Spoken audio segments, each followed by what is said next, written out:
Okay, folks, Alyssa Moss Weinzimmer, I am back and we're going to do some tension release. Stick with me. This is going to be a quick round of doing facial, sinus, jaw, and neck tension release. Here we go.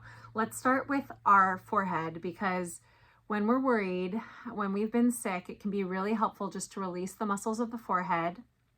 And you can also keep in mind that if you come over onto your temples, onto the temporalis muscles, these are part of what open and close your jaw. So this is a really, really useful area to massage and release. Okay, now we're going to use some pressure to clear the sinuses. If you are acutely ill, this might not feel good, but when you start to feel better, this is an amazing technique. You have sinuses behind your eyebrows and sinuses on the sides of your nose, right? They're kind of cavities where stuff might still be built up.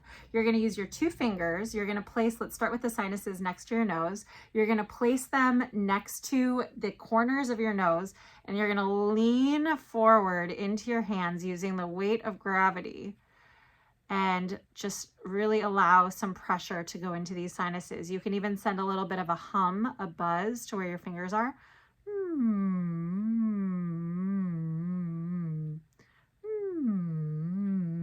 Changing pitches is helpful.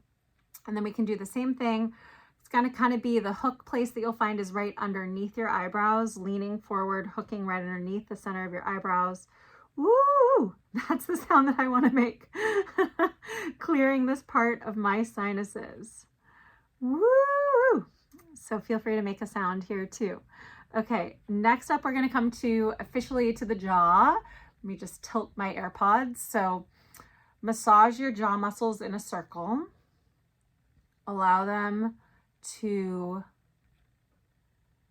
massage and release, and let your jaw really hang loose while you do this. Keep in mind that the fibers of your jaw muscles actually go backwards this direction. So if you're going to draw your hands down, draw them down and back to release the jaw. Surprising, huh? We often think the other direction. Okay, and then finally we'll come to the larynx.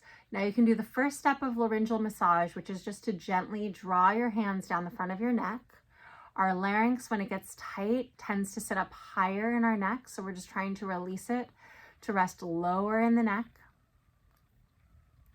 You might swallow. You'll feel your larynx go up and down. That's normal. That's fine. You can wiggle your whole larynx side to side. If it's not wiggleable, chances are you're tight. So try to get a little bit of a wiggle going here.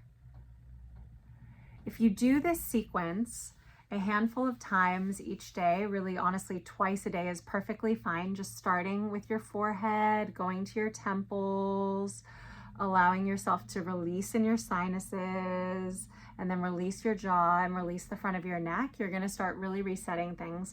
And the final thing that we can do that's really nice is just to release the back of the neck. Let your thumbs hang down, bring them around to the back side of your skull, and push them into those sub-occipital muscles, which are the muscles right underneath your skull.